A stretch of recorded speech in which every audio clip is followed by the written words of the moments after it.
کا جب ہم تاریخ کا مطالعہ کرتے ہیں تو ہمیں یہ معلوم ہوتا ہے کہ تاریخ میں سب سے پہلے بزرگ کہ جن کے نام میں سلسلہ چشت کی نسبت لگی وہ ابو اسحاق شامی چشتی رحمۃ اللہ تعالیٰ علیہ ہیں، جن کا سنِ وصال 329 ہجری ہے، اور ان کا واقعہ کچھ اس طرح سے ہے کہ ابو اسحاق شامی رحمۃ اللہ تعالیٰ علیہ کا تعلق شام سے تھا، پھر آپ بغداد تشریف لے آئے، اور بغداد میں آنے کے بعد آپ کی ملاقات حضرت خواجہ ممشاد علو دینوری رحمۃ اللہ تعالیٰ علیہ سے ہوئی اور آپ نے ان سے شرف بیعت حاصل کیا۔ حضرت خواجہ صاحب کا طریقہ یہ ہوا کرتا تھا کہ آپ اپنی خانقاہ کے دروازے بند رکھتے تھے، لیکن بعض ایسی شخصیات آتی کہ جن کا آپ خود کھڑے ہو کر استقبال کرتے، تو حضرت خواجہ ابو اسحاق شامی چشتی رحمۃ اللہ تعالیٰ علیہ کا تعلق بھی انہی میں سے تھا۔ جب آپ تشریف لائے تو آپ کا نام پوچھا، انہوں نے اپنا نام بتایا، اس کے بعد پہلی ہی ملاقات میں حضرت ممشاد رحمۃ اللہ تعالیٰ علیہ نے یہ فرمایا کہ آج سے لوگ تجھے ابو اسحاق شامی نہیں ابو اسحاق چشتی کہیں گے،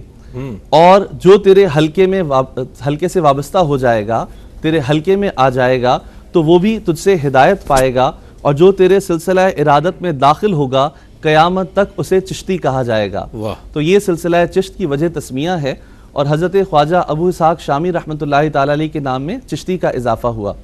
جب اس سلسلے کے متقدمین کو ہم دیکھتے ہیں تو ہمارے علم میں یہ بات ہے کہ تصوف کے کئی سلاسل حضرت علی کرم اللہ وجہہ الکریم سے جا ملتے ہیں، اسی طرح سلسلہ چشتیہ کے بھی سرخیل حضرت علی کرم اللہ وجہہ الکریم ہیں۔ اس کے بعد حضرت خواجہ حسن بصری رحمۃ اللہ تعالیٰ علیہ، اس کے بعد خواجہ ابو الفضل عبد الواحد رحمۃ اللہ تعالیٰ علیہ، پھر ایک بہت معروف نام حضرت فضیل بن ایاز رحمۃ اللہ تعالیٰ علیہ، پھر ایک اور معروف نام حضرت ابراہیم بن ادم رحمۃ اللہ تعالیٰ علیہ، خواجہ سدید الدین، خواجہ ممشاد علو دینوری، خواجہ ابو اسحاق شامی چشتی رحمۃ اللہ تعالیٰ علیہ، اس کے بعد حضرت عثمان ہرونی رحمۃ اللہ تعالیٰ علیہ، اور خواجہ معین الدین چشتی اجمیری رحمۃ اللہ تعالیٰ علیہ اس سلسلے کے متقدمین میں شامل ہوتے ہیں۔ کیا کہنے بہت اچھے انداز میں آپ نے اس سلسلے کو یہاں تک پہنچایا۔ میں چاہتا ہوں مفتی صاحب اس حوالے سے کچھ فرمائیے گا کہ بر صغیر میں سلسلہ چشت کا آغاز کب ہوا، کس طرح ابتدا ہوئی، چونکہ بر صغیر تو وہ مقام تھا کہ جہاں کفر و الحاد کے بادل تھے، وہاں پر جو ایمان کہ نور کی جو روشنی تھی وہ حضور خواجہ غریب نواز رحمۃ اللہ تعالیٰ علیہ لے کر آ رہے ہیں، کیا فرمائیے گا اس حوالے سے؟ بسم اللہ الرحمن الرحیم۔ بنیادی طور پر جو ہمیں کتب تاریخ میں صراحتیں ملتی ہیں بر صغیر کے حوالے سے،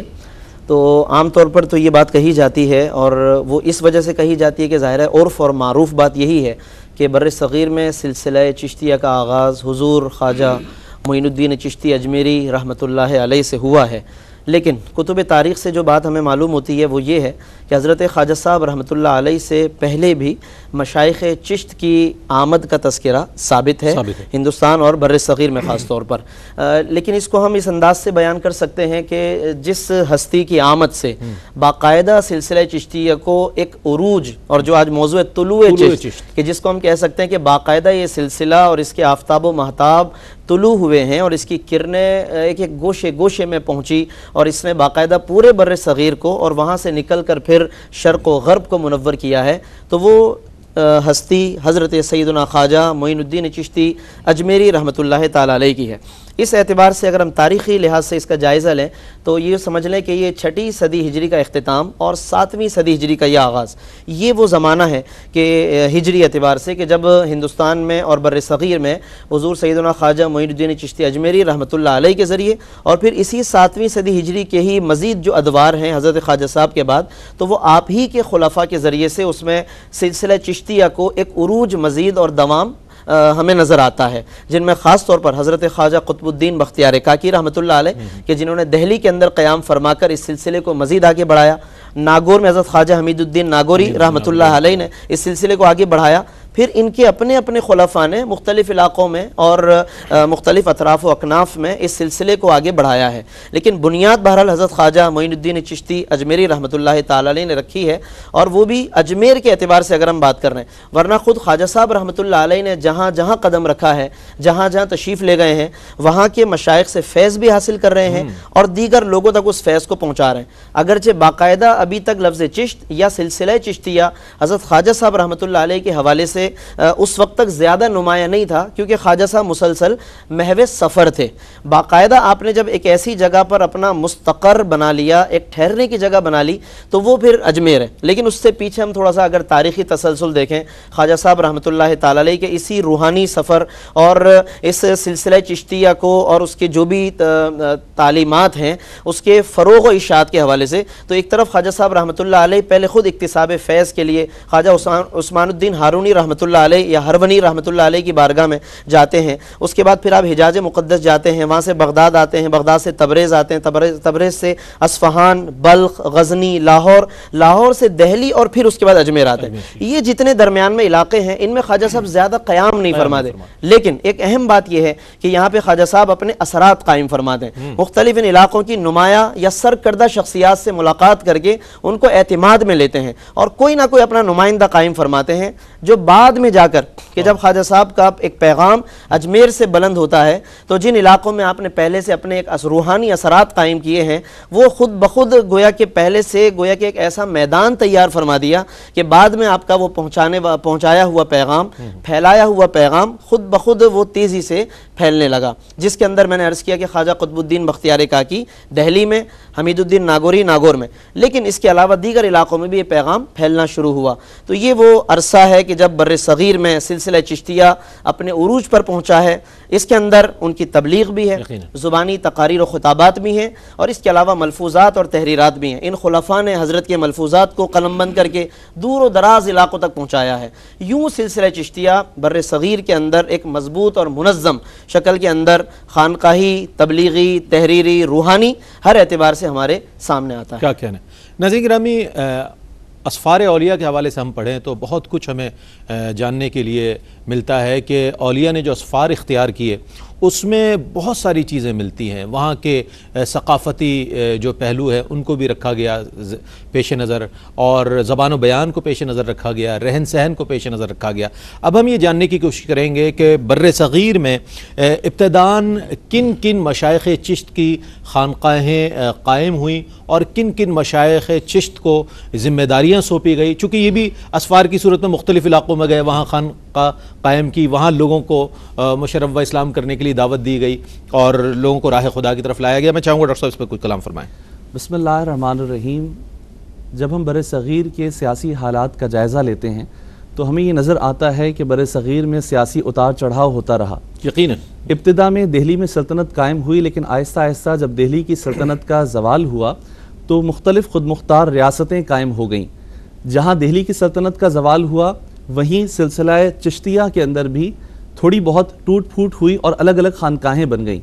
جس میں ہم دیکھتے ہیں کہ سب سے پہلے جو ہے خانقاہی نظام جو قائم ہوا ہے تو وہ بنگال میں ہے، اس کے بعد دکن میں، پھر گجرات میں، پھر مالو میں یہ بڑی بڑی خانقاہیں قائم ہوئیں اور انہوں نے خانقاہی نظام کو آگے رواج دیا۔ بنگال کے حوالے سے تاریخ میں ملتا ہے کہ 13ویں صدی کے آخر میں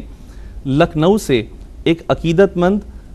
سراج الدین رحمۃ اللہ تعالی علیہ خواجہ محبوب الہی کی خدمت میں حاضر ہوئے اور آ کر عرض کی کہ حضور مجھے بیعت کر لیجئے۔ آپ نے بیعت کیا، لیکن آپ نے کہا کہ تم علم سے خالی ہو لیکن تم یقین سے مالا مال ہو، تھوڑے عرصے یہاں پر رہو تو اللہ تعالیٰ تمہیں بہت عطا فرمائے گا۔ تقریباً کچھ 6 ماہ کا عرصہ گزرا تھا، اس کے بعد آپ نے خواجہ محبوب الہی رحمۃ اللہ تعالیٰ علیہ نے خلافتیں تقسیم کرنا شروع کی، تو اس وقت آپ کی نظر سراج الدین رحمۃ اللہ تعالیٰ علیہ پر پڑی، لیکن آپ نے کہا کہ جب تک تم عالم نہیں بن جاؤ گے تب تک میں تمہیں خلافت نہیں دوں گا۔ اس سے یہ پتہ چلا کہ بزرگان دین اپنی خلافت اہل علم کو عطا کیا کرتے تھے۔ جناب یہ اس بات سے آپ کو بہت رنج ہوا، اور اس کے بعد خواجہ محبوب الہی رحمۃ اللہ تعالیٰ علیہ کے ایک خلیفہ وہاں پر موجود تھے جن کا نام فخر الدین ہے، انہوں نے کہا کہ تم میرے پاس آ جاؤ، میں تمہیں عالم بنا دیتا ہوں۔ اور ہمارے ناظرین کو یہ بات سن کر حیرت ہوگی کہ 6 مہینے خواجہ سراج الدین رحمۃ اللہ تعالیٰ علیہ خواجہ فخر الدین کے ساتھ رہے ہیں اور اس کے بعد وہ چوٹی کے عالم دین بن گئے۔ اور جب خواجہ محبوب الہی کی بارگاہ میں پیش کیا گیا تو خواجہ محبوب الہی رحمۃ اللہ تعالیٰ علیہ نے نہ صرف یہ کہ آپ کو خلافت سے سرفراز فرمایا بلکہ آپ کو آئینہ ہند کا لقب دیا، اور اس کے بعد آپ کو کہا کہ آپ کے لیے بنگال کی سرزمین ہے۔ چنانچہ بنگال میں جو سب سے پہلی خانقاہ قائم ہوئی ہے وہ خواجہ سراج الدین رحمۃ اللہ تعالیٰ علیہ نے قائم کی ہے، اور نہ صرف خانقاہ بلکہ آپ نے بنگال میں پہلا چشتیہ کتب خانہ بھی قائم کیا ہے. اور اس کے بعد پھر آپ کے ایک مشہور خلیفہ ہیں جن کا نام علاء الحق بنگالی ہے، انہوں نے آپ کے سلسلے کو آگے بڑھایا. جب ہم دکن کو دیکھتے ہیں تو دکن کے اندر بہمنی سلطنت نے سیاسی اور سماجی ترقی حاصل کی ہے، اور اس کے جو سرخیل ہیں وہ علاؤ الدین حسن بہمنی ہیں. آپ نے بادشاہت یا آپ نے اقتدار سنبھالا اس سے پہلے آپ کی ملاقات خواجہ محبوب الہی رحمۃ اللہ تعالیٰ علیہ سے ہوئی. تو حضرت حسن کو خواجہ محبوب الہی رحمۃ اللہ تعالیٰ علیہ نے اپنے پاس بٹھایا، بہت شفقت دی، بہت سی جو ہے علم سے نوازا، صحبت سے نوازا. اور اس کے بعد جب علاؤ الدین حسن رحمۃ اللہ تعالیٰ علیہ واپس جاتے ہیں تو اس کے بعد وہ کہتے ہیں کہ 5 من سونا اور 10 من چاندی خیرات کرو. خواجہ محبوب الہی رحمۃ اللہ تعالیٰ علیہ کو ایصال ثواب کیا اور شیخ برہان الدین غریب رحمۃ اللہ تعالیٰ علیہ کو بلایا جنہوں نے دکن میں خانقاہی نظام قائم کیا. واہ واہ واہ، یہ تو سلسلہ ایک بہت دراز سلسلہ ہے، چونکہ سلسلہ چشت جو ہے وہ ایک بہت وسیع و عریض سلسلہ ہے. اگر ہم اس کی تفصیلات میں جائیں گے تو یقیناً خانقاہی جو نظام ہے اس کا اور اس کے مشائخ نے جو خانقاہیں قائم کر کے وہاں سے جو امور انجام دیے، یقیناً اس کے لیے بہت وقت درکار ہے. ایک مختصر سا وقفہ ہے، وقفے کے بعد لوٹیں گے، اس سلسلے کو مزید آگے بڑھائیں گے، ہمارے ساتھ رہیے گا. ناظرین، آپ کا خیر مقدم ہے فکر غریب نواز رحمۃ اللہ تعالیٰ علیہ. حضرت خواجہ معین الدین چشتی اجمیری رحمۃ اللہ تعالیٰ علیہ کے عرس پاک کے حوالے سے یہ آپ خصوصی پروگرام دیکھ رہے ہیں، جس میں آپ کے سلسلہ مبارکہ کے حوالے سے بھی بات ہو رہی ہے. منظوم و منصور ہر دو حوالوں کے ساتھ آپ کی خدمت میں خراج عقیدت و محبت پیش کیا جا رہا ہے. ہمارے ساتھ عالمی شہرت یافتہ ثناء جناب ذوالفقار علی حسینی موجود ہیں. میں گزارش کروں گا کہ بارگاہ غریب نواز رحمۃ اللہ تعالیٰ علیہ میں منقبت کا نذرانہ پیش کرنے کی سعادت حاصل کریں. اسی سے صاف ظاہر ہے تمہارا مرتبہ خواجہ، اسی سے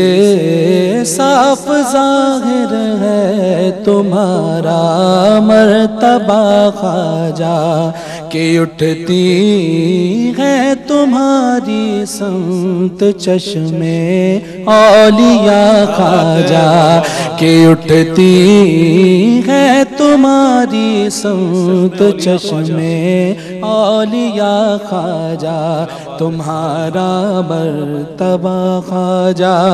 تمہارا مرتبہ خواجہ. تحیر میں پڑی ہے یوں میری چشم تماشائی، تحیر میں پڑی ہے یوں میری چشم تماشائی، تحیر میں پڑی ہے یوں میری چشم تماشائی. نظر کی ابتدا خواجہ، نظر کی انتہا خواجہ، تمہارا مرتبہ خواجہ، تمہارا مرتبہ خواجہ. در و دیوار میں ایک وعد ہے، سکتے میں ہے دنیا، در و دیوار کو ایک وعد ہے، سکتے میں ہے دنیا. زبانیں بے زبانی کہہ رہی ہے ماجرا خواجہ، تمہارا مرتبہ خواجہ، تمہارا مرتبہ خواجہ، تمہارا مرتبہ خواجہ، تمہارا مرتبہ خواجہ. زغ شان کریمی اب میرے دامن میں سب کچھ ہے، زغ شان کریمی اب میرے دامن میں سب کچھ ہے. میری امید سے تم نے دیا مجھ کو سوا خواجہ، تمہارا مرتبہ خواجہ، تمہارا مرتبہ خواجہ. کوئی ہر گام پر یہ کہہ رہا ہے میرے کانوں میں، کوئی ہر گام پر یہ کہہ رہا ہے میرے کانوں میں، سراج عارفاں خواجہ ہے جانے اولیاء خواجہ، تمہارا مرتبہ خواجہ، تمہارا مرتبہ خواجہ۔ مقطع ہے رئیس بھائی۔ میرے عالم کو بہزاد اہل علم سمجھیں گے، میرے عالم کو بہزاد اہل علم سمجھیں گے، زبان عشق سے کہتا ہوں میں ہر وقت یا خواجہ، تمہارا مرتبہ خواجہ، تمہارا مرتبہ خواجہ۔ کیا کہنے بھائی، سبحان اللہ سبحان اللہ۔ حضرت بہزاد لکھنوی رحمۃ اللہ تعالیٰ علیہ کا خوبصورت لکھا ہوا منقبت کا کلام پیش کر رہے تھے جناب ذوالفقار علی حسینی۔ مفتی اسماعیل نورانی صاحب ہمارے ساتھ موجود ہیں۔ جیسا کہ میں نے ابتدا سے عرض کیا کہ ماشاءاللہ بہت عمدہ آج گفتگو پہنچ رہی ہے طلوع چشت کے عنوان سے۔ اچھا یہ فرمائیے گا کہ جن سلاسل کا ذکر، جن خانقاہوں کا ذکر اجمالی طور پر ڈاکٹر صاحب نے فرمایا، ان سلاسل نے کس طرح اپنی الگ ایک پہچان کرائی سلسلہ چشت کی؟ ہم جنہیں برانچز کہیں، شاخیں کہیں، وہ کون کون سی شاخیں ہیں جو بہت معروف ہوئیں اور آج بھی وہ بہت معروف سمجھی جاتی ہیں؟ بسم اللہ الرحمن الرحیم۔ اس سلسلے میں سب سے پہلے بنیادی طور پر اگر ہمارے سامنے ایک حضرت خواجہ معین الدین چشتی اجمیری رحمۃ اللہ علیہ کے جو خلفاء ہیں، اگر ان کا ایک بنیادی خاکہ اور ایک نقشہ ہمارے سامنے ہو تو میں سمجھتا ہوں کہ اس بات کو بآسانی سمجھ سکتے ہیں کہ کس طریقے سے سلسلہ چشتیہ مختلف شاخوں میں آگے جا کر منقسم ہوا ہے۔ چنانچہ اس سلسلے میں بہت بنیادی بات یہ ہے کہ حضرت خواجہ معین الدین چشتی اجمیری رحمۃ اللہ تعالیٰ علیہ کے یوں تو کئی خلفاء ہیں، لیکن خاص طور پر آپ کے خلفاء میں جو معروف ترین شخصیت ہے حضرت سیدنا خواجہ قطب الدین بختیار کاکی رحمۃ اللہ تعالیٰ علیہ کی شخصیت ہے۔ پھر خواجہ قطب الدین بختیار کاکی رحمۃ اللہ علیہ نے بھی یقیناً کئی بزرگوں کو خلافت عطا فرمائی، لیکن پھر ان میں بھی ایک نامی اس میں گرامی جو ان کے خلفاء میں پھر سر فہرست ہے حضرت بابا مسعود فرید الدین گنج شکر رحمۃ اللہ تعالیٰ علیہ، اور پھر حضرت بابا فرید الدین گنج شکر رحمۃ اللہ علیہ کے کئی خلفاء میں پھر ایک بہت بڑا نام حضرت خواجہ صابر کلیری رحمۃ اللہ تعالیٰ علیہ، اور ایک نام حضرت خواجہ نظام الدین محبوب الہی خواجہ نظام الدین اولیاء رحمۃ اللہ تعالیٰ علیہ۔ اب یہ جو بالکل آخر میں نے دو نام ذکر کیے ہیں بابا فرید رحمۃ اللہ علیہ کے حوالے سے، ایک تو حضرت صابر پاک رحمۃ اللہ علیہ اور ایک حضور خواجہ محبوب الہی رحمۃ اللہ علیہ، نظامیہ اور صابریہ جناب تو یہ دو نام وہ ہیں جو بابا فرید سے ہیں ان کے خلفاء میں، اور انہی سے دو شاخیں ایسی معروف ہوئی دنیا بھر میں کہ سلسلہ چشتیہ ہے اپنی ابتدا اور بنیاد کے اعتبار سے، لیکن خود ایک نام کے ساتھ باقاعدہ یہ شاخیں مشہور ہوئی۔ چنانچہ حضرت خواجہ صابر کلیری رحمۃ اللہ علیہ کے عنوان سے اور ان کے نام پاک سے سلسلہ صابریہ جو کہ چشتیہ ہی ہے دراصل، اور اس کے ساتھ ساتھ خواجہ نظام الدین اولیاء رحمۃ اللہ علیہ کی نسبت سے سلسلہ نظامیہ۔ لیکن پھر سلسلہ نظامیہ میں بھی دو شاخیں ہمیں نظر آتی ہیں، اور وہ بھی دراصل ظاہر ہے کہ سلسلہ چشتیہ ہے، کیونکہ خواجہ نظام الدین اولیاء کے خلفاء میں دو بزرگ بہت معروف ہوئے ہیں، ایک خواجہ نصیر الدین چراغ دہلوی رحمۃ اللہ علیہ، تو ان کا جو سلسلہ ہے سلسلہ نظامیہ نصیریہ، اور ایک حضرت خواجہ اخی سراج الدین اور وہ سلسلہ ہے نظامیہ سراجیہ۔ تو اس اعتبار سے ہمیں صابریہ اور نظامیہ، پھر نظامیہ میں نصیریہ اور سراجیہ، اس کے علاوہ آگے چل کر جو مزید بزرگان دین آئے ہیں ان میں سلسلہ اشرفیہ حضرت سلطان المشائخ سلطان جہانگیر اشرف سمنانی رحمۃ اللہ علیہ کہ وہ بھی سلسلہ چشتیہ ہی یقیناً، اور بابا تاج الدین اولیاء رحمۃ اللہ علیہ سلسلہ تاجیہ۔ تو اس طرح پھر ہمیں اور بھی آگے ذیلی شاخیں نظر آتی ہیں، اور ان سب بزرگوں نے بہرحال حضرت خواجہ معین الدین چشتی اجمیری رحمۃ اللہ علیہ کے اس پیغام کو دنیا بھر میں کونے کونے میں پہنچایا بھی ہے، اور اس کے ساتھ ساتھ ان کے ملفوظات کو مختلف انداز سے انہوں نے لوگوں کے قلوب میں اذہان میں اس کو جاگوزی کیا ہے۔ ناظرین، جیسا کہ ایک روحانی تاریخ ہے پورے منظرنامے کی، ایک سیاسی تاریخ بھی ہے، اور اگر ہم اس سیاسی منظرنامے پر نظر ڈالیں تو 18ویں صدی ہم یہ دیکھتے ہیں کہ مسلمانوں کی سیاسی طور پر انتہائی ابتری کی صدی دیکھی جاتی ہے اور تاریخ میں اس کا حوالہ موجود ہے، لیکن ایسے میں سلسلہ چشت کی تجدید کے حوالے سے، اس کی نشاط ثانیہ کے حوالے سے کن مشائخ چشت نے بہت اہم کردار ادا کیا؟ میں چاہوں گا آج کی اس پروگرام کا بہت اہم سوال ہے، ڈاکٹر صاحب فرمائیے گا۔ بسم اللہ الرحمن الرحیم۔ خواجہ غریب نواز رحمۃ اللہ تعالیٰ علیہ سے جو سلسلہ چلتا ہے اس میں ایک مشہور نام جیسا کہ ابھی مفتی صاحب نے لیا، شیخ نصیر الدین چراغ دہلوی رحمۃ اللہ تعالیٰ علیہ کا ہے، اور آپ کے بعد اس سلسلے کے اندر ہم دیکھتے ہیں کہ دن بدن انحطاط اور زوال نظر آتا ہے کہ مختلف خانقاہیں ہو گئی، مزاج مختلف ہو گیا، خانقاہی نظام میں درہم برہم ہو گیا اور لوگوں نے اپنی اپنی جگہ پر اپنے اپنے ادارے قائم کر لیے۔ لیکن جب ہم دیکھتے ہیں حضرت شاہ کلیم اللہ شاہ جہاں آبادی رحمۃ اللہ تعالیٰ علیہ کو، تو آپ نے 18ویں صدی میں چشتیہ سلسلے کے اندر وہ تجدیدی کارنامے انجام دیے ہیں کہ جس سے اس سلسلے کا احیاء ہوا ہے۔ شاہ کلیم اللہ شاہ جہاں دہلوی رحمۃ اللہ تعالیٰ علیہ کو اللہ تبارک و تعالیٰ نے وہ تمام کمالات عطا فرمائے تھے جو ہم مختلف کتابوں میں مختلف علماء اور صوفیہ کے بارے میں پڑھتے ہیں۔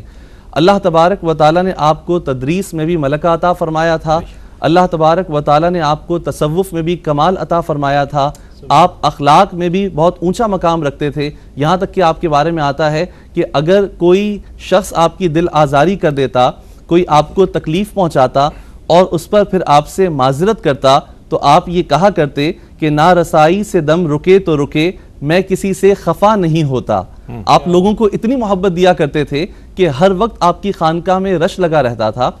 اور لوگوں کی تربیت بھی کرتے۔ اس کے ساتھ ساتھ آپ کی خانقاہ کی شان یہ تھی کہ آپ کے پاس جب جس وقت کوئی شخص آتا تو آپ اس کی ضیافت کا اہتمام فرماتے اور خود اسے اپنے ساتھ بٹھاتے اور اس کی ضیافت کا اہتمام کرتے، وہ مروب ہو کر جاتا، وہ متاثر ہوتا اور پھر وہ واپس کسی اور ساتھی کو لے کر لوٹتا اور کہتا کہ یہ ہیں وہ بزرگ جنہوں نے میرے دل پر اثر کیا ہے۔ جو آپ کے پاس آ جاتا اسے اللہ تبارک و تعالیٰ توبہ کی توفیق عطا فرماتا، اور اس وقت کے سلاطین بھی جب آپ کے پاس آتے تھے تو آپ کبھی ان سے مروب و متاثر نہیں ہوتے تھے، بلکہ جب انہیں پتہ لگتا کہ یہ وہ حضرت ہیں جن کی ہم نے شہرت سنی ہے تو وہ دنگ رہ جاتے کہ ان کا مقام کتنا بلند ہے۔ علماء کرام اور صوفیاء کرام جہاں درس و تدریس کے ذریعے، واعظ و نصیحت کے ذریعے اصلاح کرتے ہیں، وہاں ہم دیکھتے ہیں کہ حضرت کی حیات کے اندر جہاں بہت ساری مصروفیات تھی، وہاں سے آپ کو تصنیف کے اندر بھی اللہ تعالیٰ نے ملکہ عطا فرمایا تھا۔ آپ نے بہت ساری کتابیں لکھی جن کے نام ہمیں تاریخ میں ملتے ہیں، جن میں ایک قرآن پاک کی عربی میں تفسیر ہے، اس کا نام ہے قرآن القرآن، اور اس تفسیر کے بارے میں اہل علم یہ کہا کرتے ہیں کہ یہ جلالین شریف کے پائے کی تفسیر ہے۔ اسی طریقے سے آپ کے ملفوظات کو بھی قلم بند کیا گیا اور آپ نے کتاب لکھی جس کا نام ہے الہامات کلیمی۔ اس کے علاوہ آپ کی ایک کتاب ہے شرح القانون۔ گویا کہ ہم جس جہت سے بھی حضرت کو دیکھتے ہیں تو حضرت کی شخصیت ہمیں بہت نمایاں نظر آتی ہیں اور آپ کی خدمات دور دراز تک ہمیں دکھائی دیتی ہیں، بلکہ صرف دینی اعتبار سے نہیں، اگر ہم دنیاوی اعتبار سے بھی دیکھیں، آپ نے جہاں کتابوں کے نقش چھوڑے ہیں وہاں آپ کے خاندان نے عمارات کے نقش بھی چھوڑے ہیں۔ یہ آپ ہی کا خاندان کلیمی ہے کہ جس نے بادشاہی مسجد تعمیر کرائی، جس نے شاہی قلعہ تعمیر کرایا، جس نے آگرہ کا تاج محل بھی آپ کے خانوادے نے ہی تعمیر کیا۔ تو اللہ تبارک و تعالی آپ کی جو خدمات ہیں ان کو اپنی بارگاہ میں قبول و منظور فرمائے اور ہمیں آپ کی شخصیت کو پڑھنے اور اسے سمجھنے کی توفیق عطا فرمائے۔ میں بہت شکریہ ادا کروں گا مفتی صاحب قبلہ، آپ تشریف لائے اور آپ نے کلام فرمایا، ڈاکٹر صاحب آپ تشریف لائے، بھائی ذوالفقار علی حسینی آپ کے بیٹھنے سے تو پروگرام سج گیا، بہت رونق ہوئی آپ کے پڑھنے سے ماشاءاللہ، اللہ تعالیٰ برکت عطا فرمائے۔ ناظرین گرامی، آج فکر غریب نواز رحمۃ اللہ تعالیٰ علیہ کے عنوان سے آپ نے یہ پہلا پروگرام دیکھا، طلوع چشت آج ہمارا ذیلی موضوع تھا۔ یہ ایسا طلوع ہے کہ جس کو اللہ نے دوام ہی دوام بخشا ہے، یہ آفتاب کہیں غروب ہوتا ہوا نظر نہیں آتا۔ آج اتنے سال گزرنے کے باوجود بھی جیسے ہی رجب المرجب کا چاند نظر آتا ہے، لوگوں کے دلوں میں شہنشاہ اولیاء سلطان الہند حضرت خواجہ غریب نواز رحمۃ اللہ تعالی علیہ کی محبتوں کا سمندر جوش مارنے لگتا ہے۔ امیر چشت شہ اولیاء غریب نواز، میرے حضور میرے پیشوا غریب نواز۔ ناظرین گرامی، اس کے ساتھ ہی اپنے میزبان محمد رئیس احمد کو اجازت دیجیے، اللہ حافظ۔